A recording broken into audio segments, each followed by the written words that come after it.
주님께서 여러분과 함께 마테오가 전한 거룩한 복음입니다.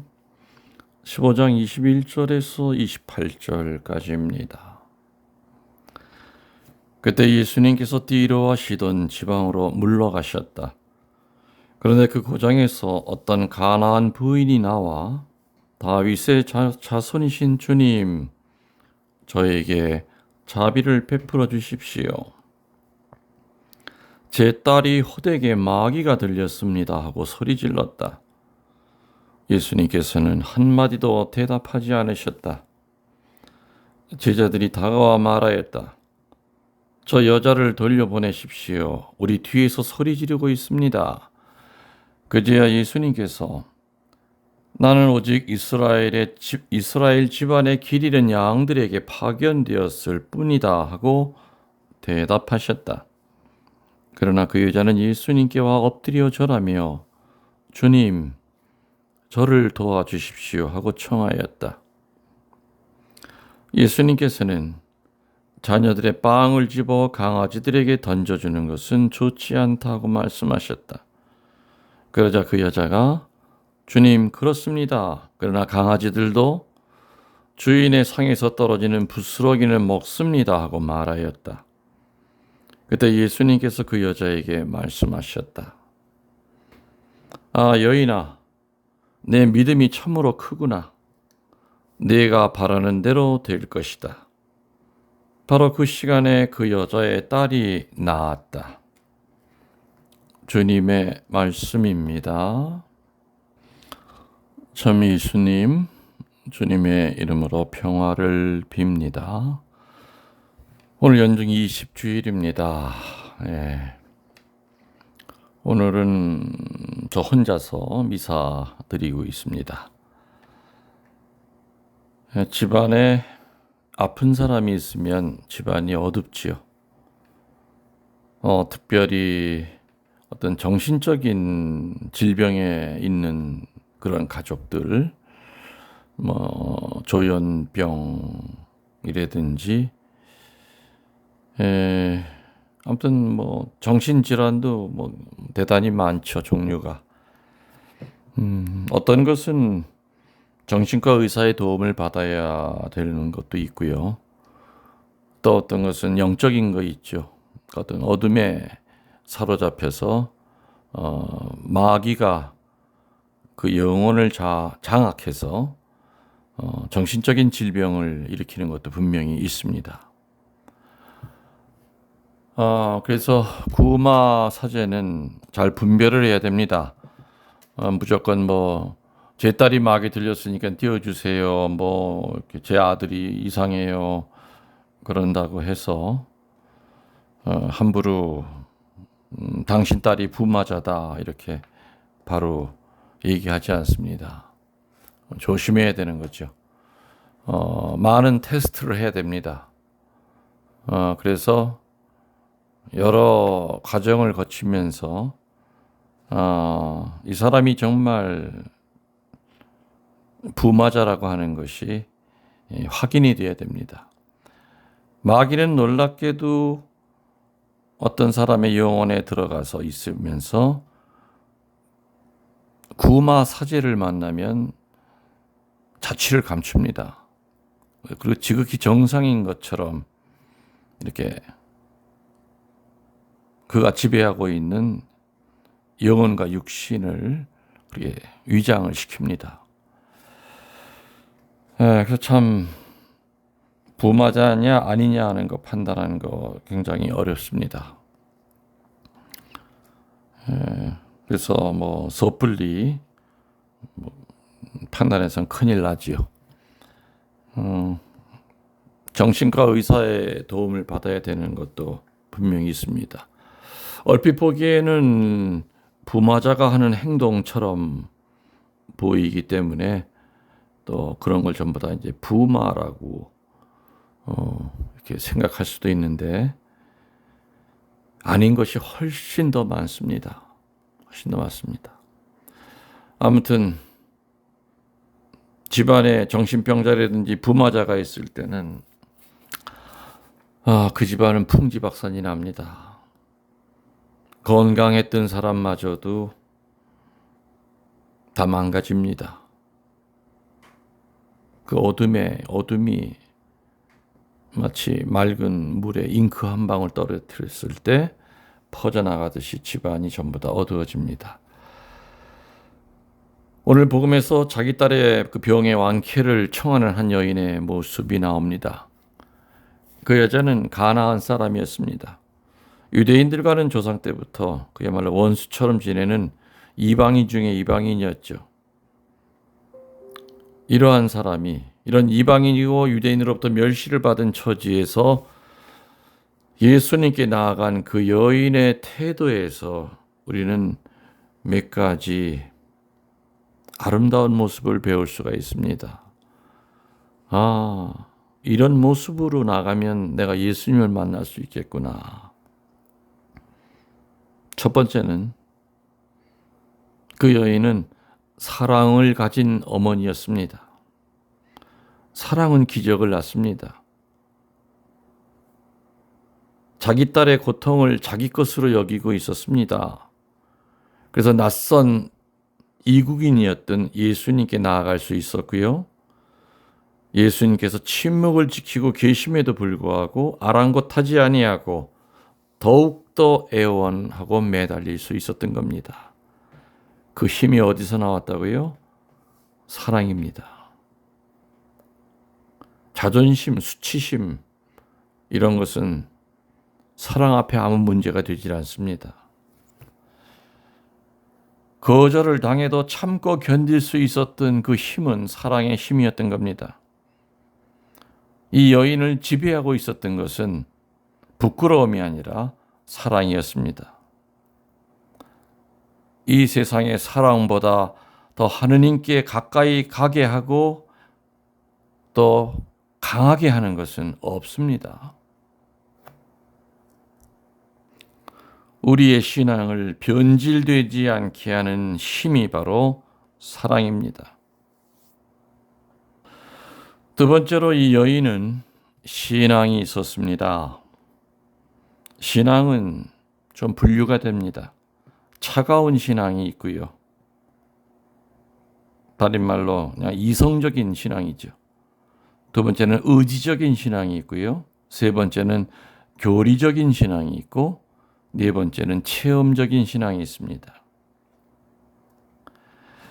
오늘 복음을 자세히 읽어보면요, 이 여인은 처음부터 예수님을 만나자마자 신앙이 생긴 것이 아니라 예수님을 만나는 그 과정에서 체험을 통하여 그 신앙이 자라나고 있다는 것이 오늘 복음에 나타납니다. 그 첫 번째로 예수님을 만남으로써 일단은 그 신앙이 자라기 시작합니다. 이 여자는 처음에는 예수님을 위대하고 능력 있는 기적을 행하는 자, 그래서 다윗의 후손이라고 부릅니다. 예수님을 세상적인 권세와 영광이라는 관점에서 일종의 병만 낫게 해주는 마술사를 대하듯이 만났습니다. 다시 말하면 처음에 이 여인은 기복적이고 미신적인 입장에서 예수님을 만난 겁니다. 신앙이 성숙지 못할 때는요, 하느님을 단지 해결사, 병 낫게 해주는 능력 있는 분 정도로만 봅니다. 그래서 예수님께 기도하다 해결을 못 받으면 언제라도 신앙을 포기하고 철학관, 점집을 찾아다닙니다. 가톨릭 신자 40%가 철학관이나 절집을 다녀왔던 경험이 있다고 통계가 나와 있습니다. 그러나 사실 따져보면은 두 발로 가지만 않았을 뿐이지 한번 가서 물어보고 싶다라는 마음을 가진 신자들까지 합치면 40%겠습니까? 이게 현 우리 천주교 신자들의 신앙의 현 주소입니다.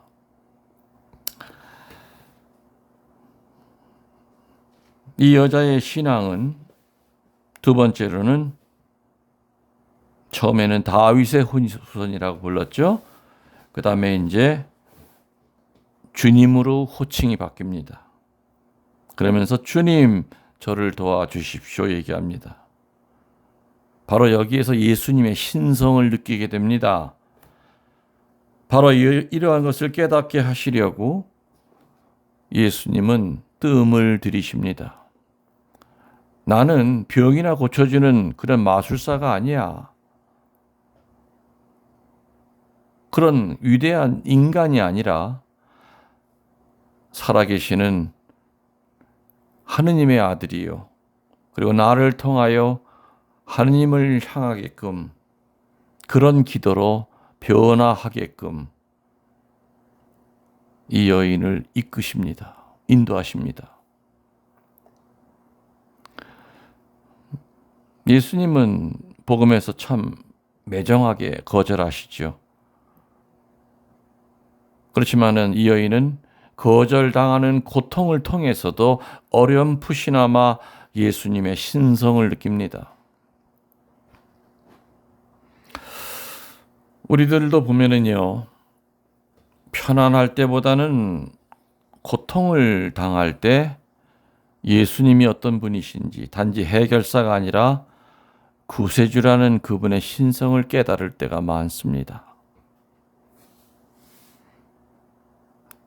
그 다음에 세 번째로, 첫 번째 다윗의 후손이라고 불렀다가 어렴풋이나마 주님이라는 신성을 깨달았다고 그랬죠. 그 다음으로는 예배로 바뀝니다. 예배. 다윗의 자손이요. 그 다음에 주님이시여. 그리고 난 다음에는 예배로 바뀝니다.